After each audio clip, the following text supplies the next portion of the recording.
जय गुरुदेव। बाबा जय गुरुदेव जी महाराज ने काफिला जो मैंने देखा और सुना।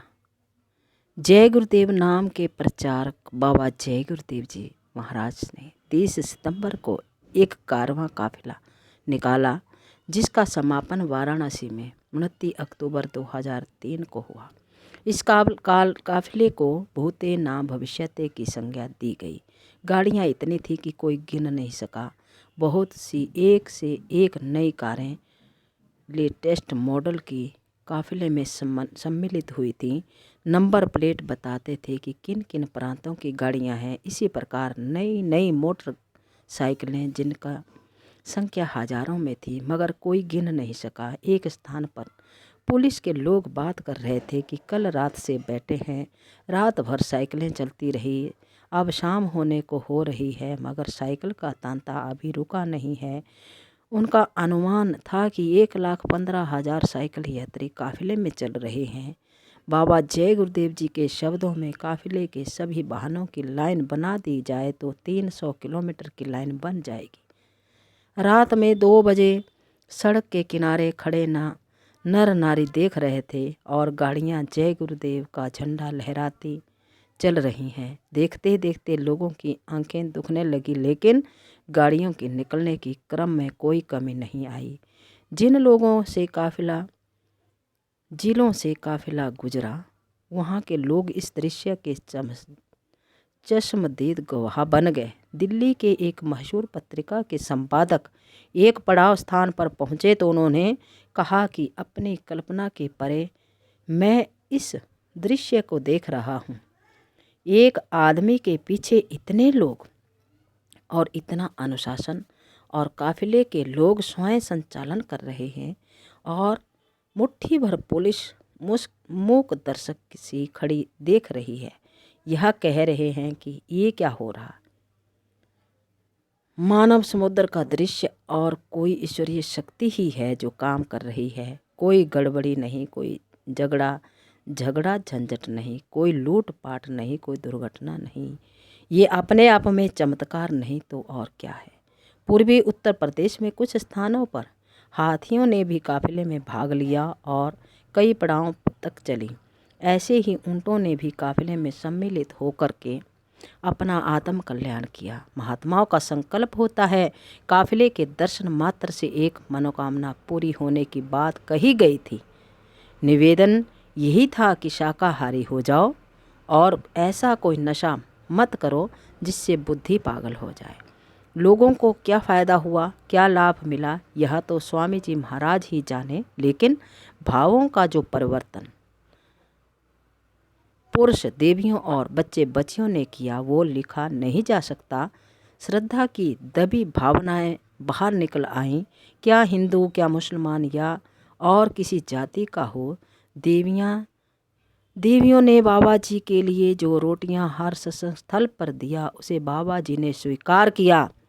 मुसलमान देवियां यहाँ देखकर प्रसन्नता से फूली नहीं समाई। 2 औरतें स्वामी जी को निकट से देखना चाहती थी, कुछ कहना चाहती थी, किंतु उस भीड़ में यह संभव ही नहीं था। स्वामी जी की कुटी की पूरी घेराबंदी की जाती थी। उन दोनों देवियों ने 2 पड़ाव स्थलों तक यात्रा करके अपनी फरियाद सुनाना चाहती थी। पता नहीं उनके दिल के क्या जज्बात थे। खैर, एक सेवादार ने अंदर जाकर स्वामी जी को सूचना दी कि 2 मुसलमान औरतें रो रही हैं और आपका दीदार करना चाहती हैं। बाबा जी ने तुरंत उन्हें बुलवाया। कुटी में जाकर दीदार दे करके वे बाग बाग हो गईं। आंसुओं की धारा आंखों से बहती रही और फ़कीर साहब को एक टक देखती रही। कुछ भी बोलने का साहस नहीं जुटा पाई। किसी शायर ने कहा भी है कि कम वक्त जुबां खुलती ही नहीं जब सामने कातिल आ जाए। स्वामी जी उन्हें देखकर मुस्कुराते रहे। धीरे से कुछ कहा भी, आशीर्वाद दिया, फिर जाने का इशारा किया। आंसू रुके नहीं थे और ऐसा लग रहा था कि कोई निधि यानी खजाना मिल गया। बाबा जी की आंखों में क्या जलवा उन्होंने देखा वो समझ नहीं पाई, मगर इतनी बात उनकी निगाहें अवश्य कह रही थी, मेरी आंख के ये आंसू जो टपक पड़े जमीन पर, जो तेरे कदम पाते तो कुछ और बात होती।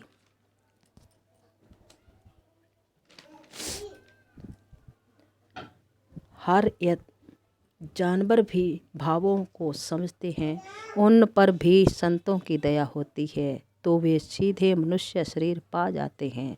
संत अगर किसी वृक्ष का फल खा लें या दातुन कर लें या कोई पतंगा उनके शरीर से स्पर्श हो जाए तो उसे अगला जन्म मनुष्य शरीर का मिल जाता है। कहने का मतलब ये है कि सारे जीव जंतु काफिला यात्रियों की सेवा कर रहे थे। साइकिल यात्रियों का एक ग्रुप एक खेत में रुका।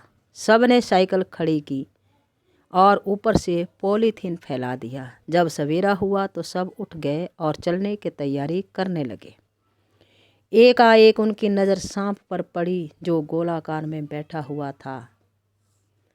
एकाएक उनकी नज़र सांप पर पड़ी जो गोलाकार में बैठा था। कोबरा सांप था, जहरीला। आवाज़ सुनकर भी उसमें कोई हरकत नहीं हुई। वो ज्यों का त्यों बैठा रहा। सांप को देखकर यात्रियों की रूह कांप गई। एक यात्री उसे मिट्टी का ढेला समझकर तकिया बनाकर रात में सोया रहा। किसी ने कहा कि कोबरा है, मार दो। दूसरा बोला कि बिल्कुल मत मारना। उसने जमीन पर डंडा बजाया तो सांप फन उठाकर खड़ा हो गया। सब लोग डर गए, किंतु वह सत्संगी डंडा जमीन पर बजाकर इशारा देता रहा और फिर वो सांप रेंगता हुआ खेत में चला गया। मुझे याद आया जब प्रतापगढ़ के बिच्छू बाग में ऐतिहासिक सत्संग कुछ वर्ष पूर्व हुआ था, जिसमें लाखों बिच्छू निवास करते थे और ज़मीन पर ऐसे चलते थे जैसे चिंटियाँ चलती हैं। कार्यक्रम के समापन के बाद स्वामी जी महाराज के बिस्तर और बाल्टी में 10-15 बिच्छू काले काले बड़े बड़े मथुरा पहुंच गए थे। स्वामी जी ने मंच से कहा था कि ये सारे जीव हित अनहित सब कुछ समझते हैं। कुछ लोग इन्हें मारना मत, ये किसी का कुछ नहीं नुकसान करेंगे। सांप ने तकिया बनकर थके यात्रियों की सेवा की। यह उसकी अपने प्रकार की सेवा थी, सहयोग था। हरि अनंत, हरि कथा अनंता। हर यात्री का अपना अलग अलग अनुभव था। ऐसा काफिला कारवां जिसके अनुभवों को लिखा नहीं जा सकता, बयान भी नहीं किया जा सकता। जिससे पूछिए वही अपना अनुभव और ईश्वरीय चमत्कार का वर्णन करने लगता है। एक मोटरसाइकिल यात्री ने बताया कि मैं 1:30 बजे ही मैदान छोड़कर अगले सत्संग स्थल की ओर चल पड़ा ताकि जाम में ना फंस जाऊं। पतली सड़क पर बाएं लाइन से साइकिल यात्री चलते थे, फिर कारों और मोटरसाइकिलों की लाइन। जगह जगह जाम का होना स्वाभाविक था। आते वह मोटरसाइकिल यात्री जाम में फंसने के डर से आगे निकल गया। उसके मार्ग में केवल साइकिल सवार ही चल रहे थे, कोई गाड़ी नहीं थी, और थी भी तो कुछ मोटरसाइकिलें उसके ग्रुप की। 45-50 किलोमीटर की रफ्तार से वो जा रहा था। आंखें बंद थी, यानी सोता हुआ अपनी गाड़ी चला रहा था। एकाएक अंतर में आवाज़ आई कि सामने देखो। आंख खोली तो देखा सामने रेलवे फाटक बंद था और लाल बत्ती जल रही थी। फौरन ब्रेक मारकर गाड़ी को कंट्रोल किया और मन ही मन कहने लगा कि मालिक, मैं तो सो गया था पर आपने ही दया करके मुझे बचा लिया। स्वामी जी महाराज ने ऐसे काफिले निकालकर हर प्रेमियों को और श्रद्धा भाव से जागृत कर इस तरह से जोड़ा। हमारे जीवन में गुरु महाराज के द्वारा बहुत बड़े बड़े संसारिक आध्यात्मिक हर बदलाव हुए। गुरु महाराज की अपार दया। जय गुरुदेव।